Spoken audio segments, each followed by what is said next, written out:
Batman's 81 year in DC has provided one of the most fascinating evolutions of a comic book character, in the sense that how the hero and his universe is represented reflects the era in which it is produced, giving us a historic time capsule of both in and out of universe events. Due to this, despite some Bat fans enjoying one version of the Caped Crusader over the other, in particular favoring a specific aesthetic or tone, every version of the Batman is important and valid in understanding the figure as a whole. And while that will always be true, as the Batman has evolved, so has the audience's perception of how the Caped Crusader should act in comics, in film, and in television. The moment where you can truly pinpoint this shift in fans' acceptance of one type of Batman over the other comes in Christopher Nolan's film series, The Dark Knight Trilogy, which began in 2005. From then on, whether on film, in TV, or in video games, the dark in Dark Knight had to be present in order for many fans to recognize the true Batman, or the most faithful to the character's foundation. Today we will explore the evolution of the audience's acceptance of the Batman and his mythos, how Nolan's Dark Knight trilogy ignited the flame of discrediting the existence of camp Batman, and overall how disregarding such a large and important part of this character's history can be quite damaging to fully understanding this 8 decades old DC icon.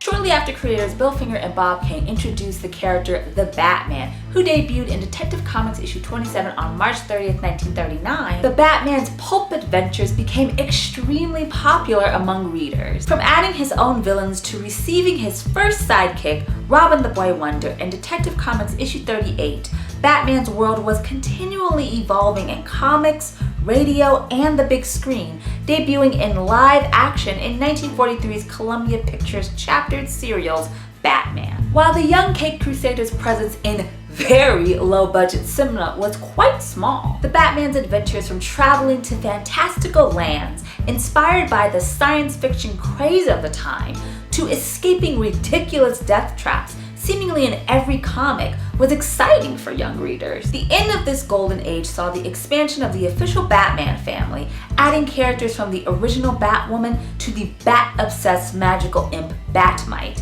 due to the enforcement of the Comics Code Authority in 1954. Due to these frigid rules that censored storylines and characters in DC and other publications, there was an actual decline of Batman comic book sales, which is shocking in comparison to today. But the 1960s became a very magical period for the Batman due to the fact that it literally saved the Batman in DC Comics. One important note to highlight about discussing the Batman being saved from obscurity is that in December of 1962, the term pop art was officially coined and began to dominate the art and commercial scenes of the Silver Age. While pop art originated in Great Britain, in America, the hyper-focus on presenting the mass production and commercialism in society in the way of extreme parody and aggressive irony was to separate the concept of the artwork itself being part of the artist's own subconscious, i.e. surrealism and abstract expressionism,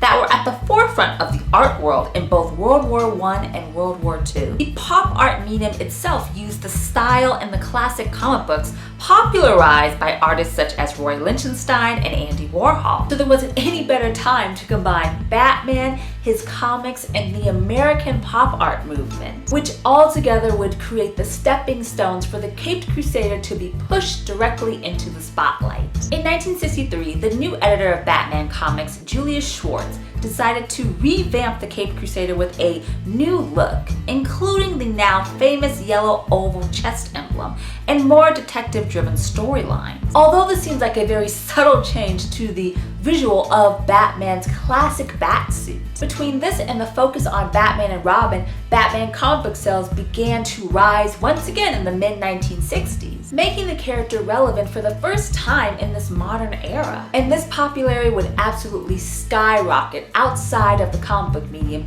courtesy of the 1966 TV show Batman. In the mid-1960s, the low-budget black and white Batman serial films of the 1940s began to receive a cult following among college students, resulting in several watch parties of the dynamic duo practically hilarious rendition of the DC characters in books. The 15-chapter series weren't just a hit on college campuses, but also at Hollywood parties, including one of the biggest during the mid-1960s, which was Hugh Hefner's Playboy Club in Chicago. The late founder of the Playboy magazine loved the Batman black and white serials of the 1940s and would host screenings and invite the Hollywood elite, including Batman co-creator Bob Kane. The awe of revisiting the 40 serials Batman and Robin came at the perfect time. ABC wanted to compete with rival stations such as NBC and CBS with a new series that would captivate the James Bond crazed young adult audience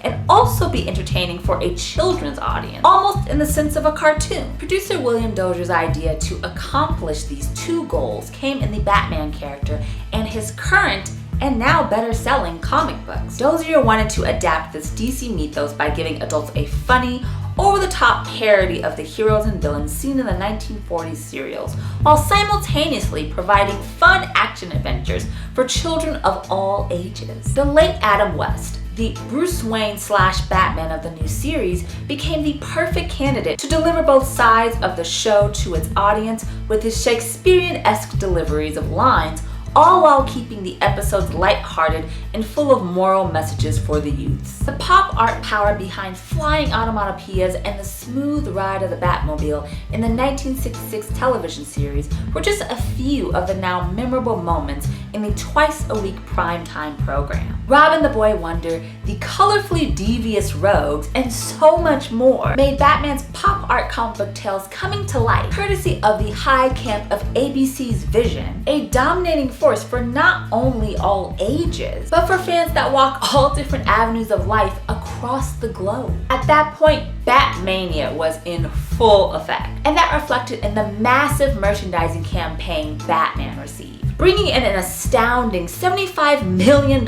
in merchandise within the 3 years Batman was originally on the air. Millions of kids bought the Batman toys and collectibles like crazy. Hundreds of different items were produced in quantities that totaled millions, and even after the show's brief run, Batman merchandise continued to be a sturdy seller. During the third season of the live-action TV series, despite the millions of dollars made in merchandise and literally dubbed one of the biggest TV phenomenons during the mid-1960s, the ratings took a huge dive and Batman was canceled in 1968, with reruns playing consistently in the United States and across the world. As the Caped Crusader made the modern transition from campy hero back to his original gothic roots in the Bronze Age of the 1970s, the dominating pop art aesthetic of the 1960s TV show would continue to be referenced all over DC Comics media. Stars Adam West and Burt Ward would enter the 70s, lending their voices to animation of The New Adventures of Batman, would make an appearance on the live-action TV special Legends of the Superheroes, and Burt Ward and Yvonne Craig filmed a public service announcement discussing equal pay in the workplace. Another major addition to the continued celebration and recognition of camp came in the Hanna-Barbera franchise Super Friends, with Adam West himself voicing Batman in the last iteration of the Super Friends, the superpowered team Galactic Guardian, which aired from 1985 to 1986. The end of this Super Friends series was a turning point for Batman in and out of comics, from Frank Miller reimagining an older, grittier Batman in Batman: The Dark Knight Returns, to Tim Burton's 1989 film Batman, which brought the dark back in Dark Knight, attempting to separate the Silver Age popular image of camp with the Batman represented in current comic books. Burton's Batman absolutely changed how the superhero film genre operated, especially when it came to promoting the live-action blockbuster. However, it still didn't put Batman 66 into the obscurity file,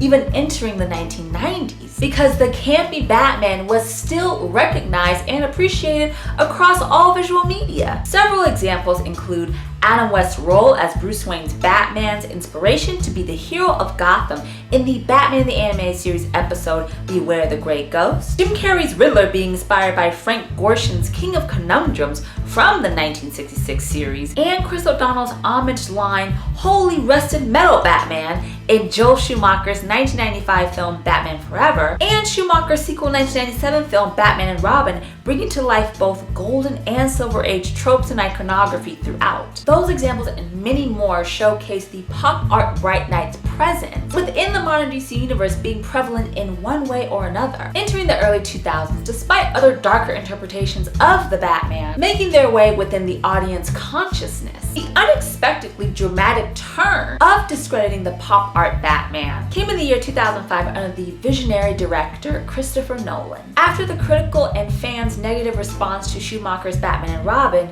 with many claiming the tone was too cartoonish for a Batman they began to become familiar with in media such as Batman TAS and even the Burton films, the Batman on the big screen took an 8-year hiatus. It wasn't until Christopher Nolan was tapped by Warner Bros. In 2003 about the idea of doing his own Batman for the big screen. Due to Nolan's already established and impressive filmography, his central characters in his movies were seen as individuals struggling with traumatic experiences and how they overcame these adversities. Which, in thinking about the Batman character himself, Nolan saw this as not just a challenge, but also an opportunity to present such an established mythos in a new way to a brand new generation. This resulted in the start of the now dubbed Dark Knight trilogy, beginning with 2005's Batman Begins, starring Christian Bale as the 7th live-action cinematic Bruce Wayne/Batman. Batman Begins at the time did many things not seen in both the Batman lore in cinema and the superhero genre as a whole, utilizing classic tales such as Frank Miller's Batman Year One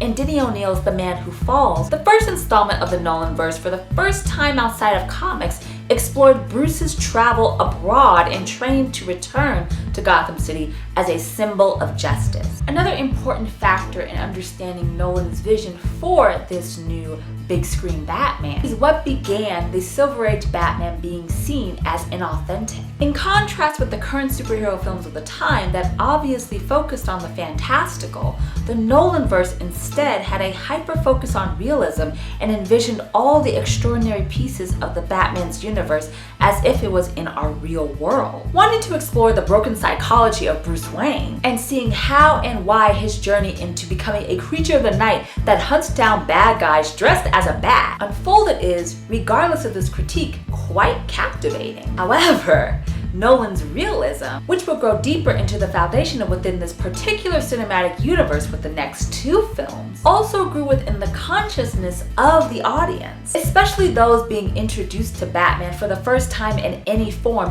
through the Nolanverse. The dark, disturbed, and aspiringly determined Batman became the accepted interpretation of what this DC character and his figures, iconography, and more are meant to be, despite the then almost 70 years of Batman lore that contradicts this being the ultimate Caped Crusader. Perhaps in 2005 this concept would have been contested more than it is today, but the idea of ridding the understandably outlandish camp of the Batman and his world was truly tested in 2008 in both live action and animated media. It's understandable that after Batman Begins made a killing at the box office, that it spawned the 2008 sequel The Dark Knight, which would become still one of the most successful superhero films of all time. As Nolan himself has stated in interviews well after the conclusion of his Batman trilogy, the exploration and presentation of the villains in his films is truly what made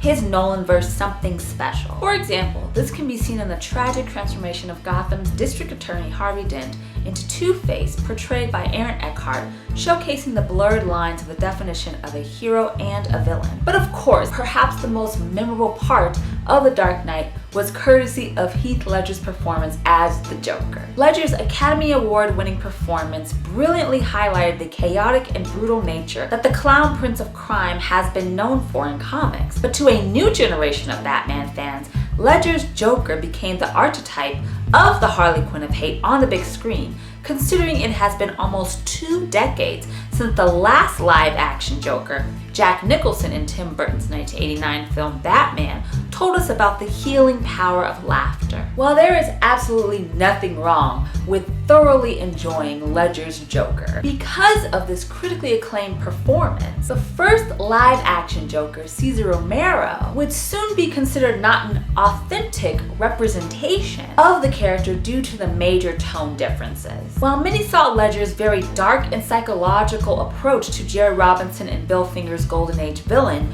Romero's comedic chaos reflected just as a parody of what Batman's greatest foe represented. The fact is, however, Romero's Joker in Batman 66 still embodied the chaotic clown and foe of the Caped Crusader, for the DC character during the 1960s wasn't the murdering psychopath we see across visual media today, courtesy of the Comics Code Authority cracking down on violence seen in comic books. It wasn't until 1973 when the late Denny O'Neil and Neil Adams brought Joker back to his roots in the story The Joker's Five-Way Revenge in Batman number 251. Romero's Joker reflected the more gimmicky version seen in Batman comics at the time, which can also be said about Batman, Robin, and all of the other rogues, making his clown prince of crime just as authentic as Ledger's disturbing Joker, which fit perfectly in both the Nolanverse and the modern era. Interestingly enough, the same year The Dark Knight hit theaters,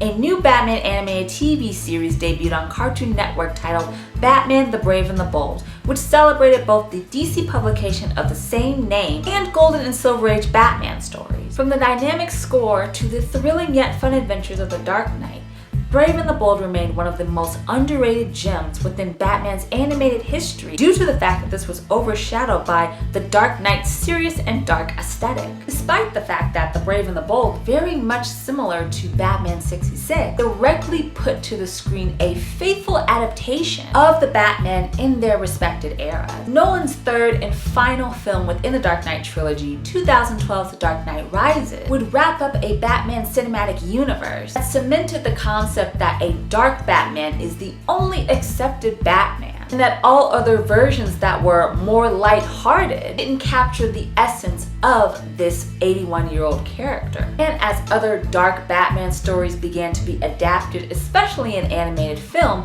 from Batman the Killing Joke to Frank Miller's Batman the Dark Knight Returns, envisioning a camp Batman seemed to be quite difficult with a new generation of Batman fans. And even if other visual media doesn't fully highlight the true outstanding history of the Batman 66 culture and even just the Golden and Silver Age eras of The Dark Knight, comic creators and many fans like myself do appreciate what Batman 66 in the very lighthearted Batman did bring to not only the Batman mythos, but also to saving the Batman character entirely within DC. This observation isn't saying that you have to like one Batman over the other, because as we stated in the beginning of this video, every interpretation of the Caped Crusader is just as valid and is just as important as your particular favorite dark or bright knight, which is just another aspect of exploring the very dynamic and amazing history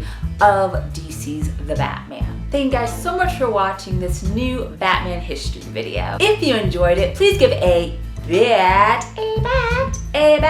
thumbs up. As always, all my social media is linked in the description below, including Instagram at History of the Batman, so why don't you give it a follow and become a Gothamite. Check out the rest of my Batman videos on this channel, and of course, please subscribe to this channel so you can become part of this Batman community. It would mean so much to me. Thank you guys so much for watching, and we will have much more History of the Batman soon, right here on YouTube.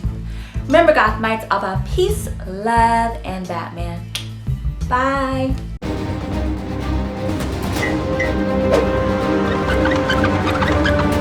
What?